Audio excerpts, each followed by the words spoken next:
Bismillahirrahmanirrahim. Assalamualaikum warahmatullahi wabarakatuh. Waalaikumsalam warahmatullahi wabarakatuh. Pertama-tama saya mengucapkan puji dan syukur atas kehadirat Allah Subhanahu wa taala karena atas berkat rahmat dan ridhonya lah pada hari ini kita dapat berkumpul di sekolah kita tercinta ini di UPT SPF SD Kres Balambok 1, di mana di sini saya sangat mengucapkan banyak terima kasih karena Bapak Ibu Guru telah meluangkan waktunya untuk melihat dan mendengarkan pemaparan saya tentang tugas CGP saya. Perkenalkan, saya CGP Angkatan 8 Ilmawati. Saya akan memaparkan Angkatan 9, akan memaparkan tentang budaya positif, menyebarkan pemahaman dan penerapan pengalaman budaya positif di sekolah kita. Oke, adapun konsep inti budaya positif itu meliputi yang pertama perubahan paradigma belajar, yang kedua disiplin positif, ketiga nilai-nilai kebajikan, kebutuhan dasar manusia, motivasi perilaku manusia, posisi kontrol guru, keyakinan kelas, dan segitiga restitusi. Pembelajaran dengan paradigma baru. Pembelajaran dengan paradigma baru merupakan pembelajaran yang dirancang berdasarkan prinsip pembelajaran berdiferensiasi, sehingga para peserta didik belajar sesuai dengan kebutuhannya berdasarkan tahap perkembangan sesuai dengan teori psikologi modern untuk mewujudkan profil pelajar Pancasila. Kita melihat di sini bagiannya di sini tentang profil pelajar Pancasila, di mana beriman profilnya ya. Yang pertama beriman dan bertakwa terhadap Tuhan Yang Maha Esa. Kedua berkebinekaan global, bergotong royong, mandiri, berpikir kritis dan kreatif. Next, miskonsepsi tentang teori kontrol. Adapun miskonsepsi tentang teori kontrol berupa ilusi guru mengontrol murid, ilusi bahwa semua penguatan positif efektif dan bermanfaat, ilusi bahwa kritik dan membuat rasa bersalah mampu menguatkan karakter, ilusi bahwa orang dewasa berhak memaksa. Nah, inilah keempat ini yang termasuk miskonsepsi tentang teori kontrol. Oke, next. Mengubah paradigma stimulus respon ke pendekatan teori kontrol, yaitu stimulus respon, di mana realitas atau kebutuhan kita sama, sedangkan di teori kontrol realitas atau kebutuhan kita itu berbeda, ya. Kemudian di stimulus respon semua orang melihat hal yang sama, tetapi di teori kontrol setiap orang memiliki gambaran yang berbeda. Di stimulus respon kita mencoba mengubah orang agar berpandangan sama dengan kita, sedangkan di teori kontrol kita berusaha memahami pandangan orang lain tentang dunia. Kemudian di perilaku buruk terlihat sebagai suatu kesalahan, sedangkan di teori kontrolnya semua perilaku memiliki tujuan. Kemudian orang lain bisa mengontrol saya. Di teori kontrol hanya Anda yang bisa mengontrol diri Anda. Kemudian saya bisa mengontrol orang lain, sedangkan di teori kontrol ya saya tidak bisa mengontrol orang lain. Di pemaksaan ada pada saat didikan gagal. Di teori kontrolnya kolaborasi dan konsensus menciptakan pilihan-pilihan baru. Sedangkan di model pemikir menang atau kalah, di teori kontrolnya model berpikir menang-menang. Oke, next. Disiplin positif. Disiplin berasal dari kata disiplina. Disiplina yaitu artinya belajar. Disiplin mengacu pada disiplin diri yang memiliki tanggung jawab terhadap apa yang dilakukannya berdasarkan nilai-nilai yang diyakini. Sedangkan disiplin positif merupakan salah satu cara penerapan disiplin yang bertujuan untuk menumbuhkan kesadaran serta memberdayakan peserta didik tanpa imbalan penghargaan, reward, ancaman, atau hukuman. Sebagaimana kita ketahui, terkadang kita di kelas itu memberikan reward penghargaan hadiah sehingga ada suatu saat apabila kita tidak memberikan hadiah atau reward itu kepada peserta didik, maka peserta didik sudah ogah-ogahan lagi, tidak perlu semangat lagi karena kita tidak memberikan hadiah. Kita bisa memberikan mungkin reward bisa berupa dengan tambahan poin atau bintang, atau memberikan mungkin kita ya seperti itu tadi, memberikan bintang atau poin, tambahan poin atau bintang kepada anak-anak sehingga bisa membangkitkan lebih bersemangat lagi ya. Sebagai peserta didik, tujuan kita adalah menciptakan peserta didik yang memiliki disiplin diri sehingga mereka berperilaku mengacu kepada nilai-nilai kebajikan universal dan memiliki motivasi intrinsik dalam perubahan perilaku ke arah yang lebih baik. Jadi semua yang tadi yang saya katakan itu mengarah ke arah yang lebih baik, Bapak Ibu. Oke, next. Nilai-nilai kebajikan. Nilai yang disepakati bersama lepas dari suku bangsa, agama, bahasa maupun latar belakangnya. Contoh nilai kebajikan institusi atau organisasi. Menurut profil pelajar Pancasila, beriman dan bertakwa kepada Tuhan Yang Maha Esa dan berakhlak mulia, berkeberpihakan global, gotong royong, mandiri kreatif dan bernalar kritis. Ibu Primary Years Program atau PYP, toleransi, rasa hormat, integritas, mandiri, menghargai, antusias, empati, pengetahuan, kreativitas, kerjasama, percaya diri, dan komitmen. Keterampilan hidup atau life skill dapat dipercaya, lurus hati, pendengar yang aktif, tidak merendahkan orang lain, dan memberikan terbaik untuk diri. Oke, next. Kebutuhan dasar manusia. Nah, kebutuhan dasar manusia adalah segala sesuatu yang kita lakukan untuk mendapatkan apa yang kita inginkan. Seluruh tindakan yang kita lakukan memiliki tujuan tertentu, dan semua usaha terbaik yang kita lakukan adalah dalam rangka agar kebutuhan dasar kita terpenuhi dengan baik. Ya, begitu pula dengan ada beberapa kebutuhan dari peserta didik kita. Jadi di mana sini di dalam pembahasan kebutuhan dasar manusia kita dapat mengetahui dan kita melihat dulu apa kebutuhan yang siswa inginkan, sehingga kita dapat membuat atau merancang pembelajaran yang menyenangkan sehingga siswa itu terpanggil, lebih termotivasi dalam belajar, seperti itu ya. Oke, next. 5 kebutuhan dasar manusia. Yang pertama itu bertahan hidup, makanan, pakaian, tempat tinggal, keamanan, dan kesehatan. Kedua, kasih sayang dan rasa diterima. Rasa diterima, dipedulikan, berbagi, kerjasama, menjadi bagian dalam kelompok. Kemudian penguasaan, harga diri, keinginan untuk dianggap pemimpin, berprestasi, diakui dan didengar.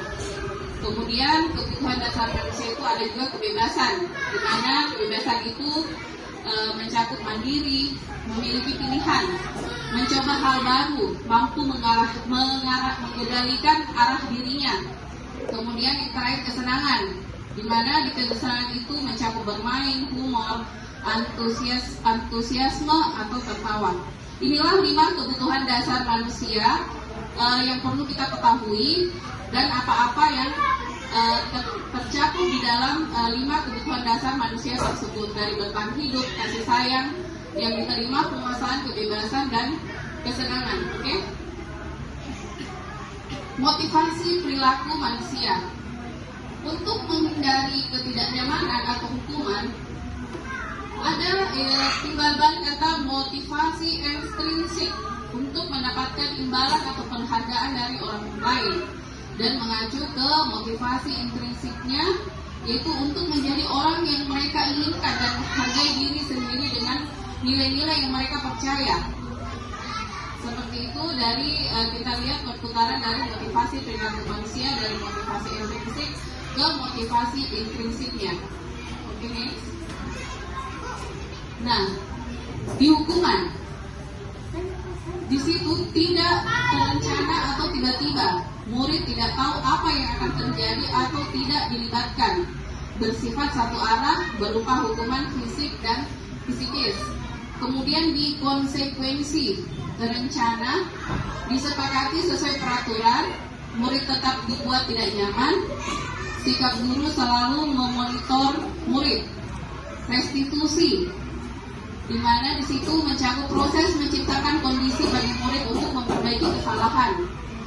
Proses kolaboratif yang mengajarkan murid untuk mencari solusi sendiri. Nah, di sini ada restitusi yang biasa dipakai itu restitusi menjawab, dan itu bisa merupakan dapat menyelesaikan persoalan yang ada pada anak-anak atau pelanggaran yang anak-anak lakukan, seperti itu. Oke, next. Posisi kontrol apakah aku? Saya kecewa sekali dengan kamu. Posisi kontrol apa ini? Dari kalimat di atas, posisi kontrol apa yang terjadi dengan kalimat ini? Saya kecewa sekali dengan kamu. Ya. Oke. Burara.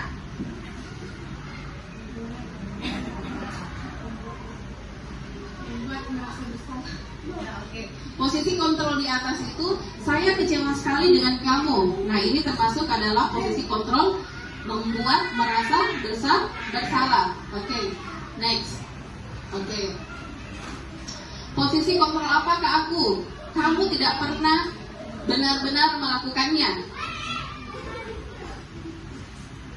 Posisi kontrol apa yang tadi saya telah melihat materi? Posisi kontrol apa? Yang lain? Oke, coba kita lihat jawabannya. Ya, betul, menghukum. Ya, kamu tidak pernah benar-benar melakukannya. Di sini adalah satu kontrol manajer sebagai penghukum. Oke, next. Apa rencanamu untuk menyelesaikan masalah ini? Manajer, oke, kita lihat jawabannya. Nah, oke. Nah, ini sebenarnya yang harus kita lakukan sebagai seorang guru. Kita harus menjadi seorang manajer dalam menyelesaikan suatu masalah di mana ada saja kasus yang kita hadapi di sekolah. Jadi posisi kita itu harus sebagai manajer. Yang pertama, kita harus menanyakan dulu apa penyebabnya dia melakukan hal tersebut. Kemudian kita menanyakan keyakinan apa yang dia langgar, dan kita memberikan solusi dari kasus yang siswa atau siswi kita lakukan atau hadapi pada saat itu. Oke? Next. Ayo, lakukan demi Bapak Ibu ya. Ini adalah contoh posisi kontrol sebagai guru, sebagai teman. Ya, sebenarnya ini juga kita perlu lakukan agar tidak ada jarak antara kita dengan murid dan dia tidak enggan untuk berbicara pada saat kita memposisikan diri kita sebagai kontrol teman terhadap siswa. Oke, next. Kamu tidak pernah mendapat nilai jika tidak mengerjakan tugas. Ini adalah posisi kontrol termasuk apakah dia? Kamu tidak pernah mendapatkan nilai jika tidak mengerjakan tugas.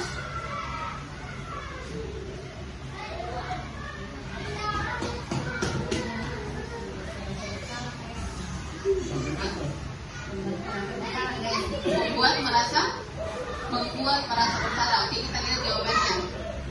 Memantau. Ya, kamu tidak pernah mendapat nilai jika mengerjakan tugas. Jadi kalau siswa itu tidak mengerjakan, kita pantau dan kita tidak akan memberikan nilai bagi siswa yang tidak mengerjakan tugas. Jadi di sini posisi kontrol dari kalimat di atas itu adalah posisi kontrol pemantau. Oke, next. Keyakinan kelas. Mengapa keyakinan kelas? Mengapa bukan peraturan kelas?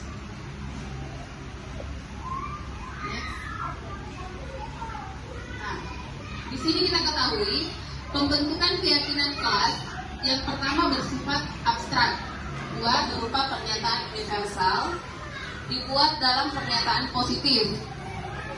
sedikit saja agar mudah diingat.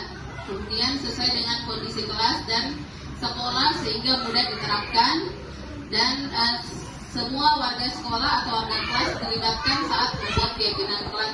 Jadi pada saat kita pembentukan keyakinan kelas, kita melibatkan semua siswa.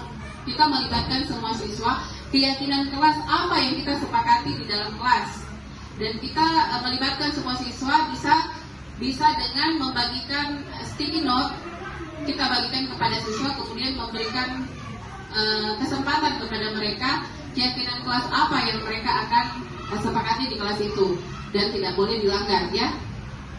Oke, seperti contoh di atas ada, kita memberikan dan kita menyimpulkan, dan setelah disimpulkan kita bisa di kertas plano dan ditempelkan sehingga anak-anak terus melihat dan mengingat apa keyakinan kelas yang telah dibuat dan diyakini, sehingga diterapkan dengan adanya keterlibatan mereka semua. Oke, next. Segitiga restitusi. Oke, yang tadi seperti saya bahas tadi, suatu proses dialog yang dijalankan oleh guru agar dapat menghasilkan murid yang mandiri dan bertanggung jawab. Ini yang kita lakukan, suatu proses dialog yang dijalankan guru agar dapat menghasilkan murid yang mandiri dan bertanggung jawab. Inilah tahapnya. Kita menggunakan segitiga restitusi, di mana di situ segitiga restitusi ada tahapannya: validasi tindakan yang salah, menanyakan keyakinan, kemudian menstabilkan identitas. Ini yang tahapan dari segitiga restitusi yang seperti tadi kita bahas, untuk menyelesaikan suatu kasus yang ada di dalam kelas. Jadi kita menggunakan ini segitiga restitusi, di mana terdapat validasi dulu tindakannya yang salah, kemudian menanyakan keyakinan kelas, kemudian menstabilkan identitas. Oke, next. Menstabilkan identitas. Berdasarkan prinsip membuat kesalahan adalah bagian dari proses pembelajaran. Yang pertama, di mana berbuat salah itu wajar. Tidak ada manusia yang sempurna. Ini ya bahasanya biasa. Ibu atau bapak juga pernah melakukan itu. Ibu bapak tidak mau mencari siapa yang salah, tapi ibu bapak ingin mencari solusi dari permasalahan ini. Kamu berhak merasa begitu. Contohnya seperti ini. Ada seorang anak yang sering dicontek pekerjaannya oleh temannya, ya. Terus dia marah terhadap temannya itu. Kemudian karena dia marah, kita tahu ini adalah satu kasus yang terjadi di kelas, sehingga kita menggunakan segitiga restitusi. Sehingga kita bertanya, maaf nak, tadi ibu melihat kamu marah dengan Nabila, ini contoh ya. Kemudian, iya bu, saya marah karena dia sering nyontek pekerjaan saya. Nah, kita sebagai posisi manajer itu bisa menggunakan ini, menstabilkan identitas. Ya wajarlah kalau kamu salah. Kalau saya di posisi kamu, saya juga, ibu guru akan marah juga karena kamu sudah susah payah mengerjakan tugas, tetapi temanmu hanya menyontek. Ya, itu yang ini menstabilkan identitas. Kemudian next. Berdasarkan prinsip setiap perilaku berupaya memenuhi suatu kebutuhan tertentu. Seperti kamu pasti punya alasan mengapa melakukan hal tersebut. Setelah menstabilkan tadi identitas, pasti kita menanyakan, dia punya alasan kenapa kamu melakukan hal seperti itu, karena pekerjaannya tadi dicontek ya. Padahal kamu bisa melakukan yang lebih buruk dari ini ya. Kamu patut bangga karena telah melindungi sesuatu yang penting buatmu. Kamu melakukannya karena mempertahankan sesuatu yang penting bagimu. Nah, ini adalah salah satu validasi tindakan yang salah, ya. Oke, next. Menanyakan keyakinan. Berdasarkan prinsip teori kontrol bahwa pada dasarnya kita termotivasi secara intrinsik. Apa keyakinan kelas kita? Kemudian nilai-nilai apa yang telah disepakati bersama? Ketiga, seperti apa gambaran suatu kelas yang ideal menurut kamu? Kemudian kamu ingin menjadi orang yang seperti apa? Ya, oke, next. Nah, itulah tadi bagaimana cara kita membuat keyakinan kelas. Jadi ibu bapak guru bisa menerapkannya di kelas. kita melibatkan semua siswa membuat keyakinan kelas dengan cara membagikan sticky note mungkin. Kalau tidak ada sticky note, kita tulis di papan tulis, anak-anak suruh menulis tentang keyakinan kelas apa yang kalian akan sepakati atau bapak ibu guru yang akan sepakati dengan anak-anak, sehingga tapi tidak bisa menggunakan kata tidak boleh. Contohnya seperti saling menghormati, begitu saja, pendek-pendek supaya gampang dihafal. Kemudian mengerjakan tugas tepat waktu, membuang sampah pada tempatnya. Dulu kan kita selalu menggunakan kata tidak boleh membuang sampah pada tempatnya. Nah, kita menggunakan kata membuang sampah pada tempatnya, saling menghormati sesama teman, menggunakan seragam sekolah sesuai dengan aturan sekolah. Pendek-pendek supaya pendek kalimatnya dan singkat supaya gampang anak-anak ingat. Seperti itu Bapak Ibu ya.